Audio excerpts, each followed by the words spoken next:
So today it's Monday, it's planting day. We're gonna be planting brassica blend, cabbage, radish, and cilantro. So first what we're gonna do is we're gonna lay out the trays.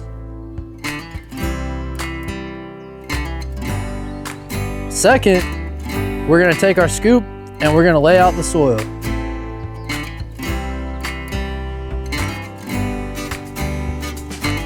We're gonna evenly distribute the soil across the trays. And then we're gonna take one of our extra trays to tamp it just to make sure that the soil is nice and smooth. And now we're gonna take our seeds and lay them out across all the trays.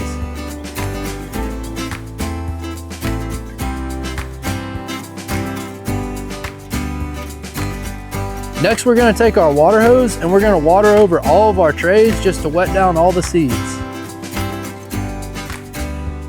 Then we're gonna take our trays and we're gonna stack them 4 high. We're gonna take an extra tray, put it on top of each stack of 4. Then we're gonna take a garden brick and put it on top of each one of those stacks. Lastly, we're gonna take our stacks of trays and we're gonna take them into the grow room. And I have a special place that's a little bit darker than the rest of the grow room where I like to let my seeds germinate. So that's what our Monday looks like. Today, we're planting about 100 trays for all of our restaurant customers that'll be delivered within the next 14 days. Thank you guys for watching. Please consider subscribing if you like the video. And if you have any questions, leave a comment below. Thank you, and we'll see you next time.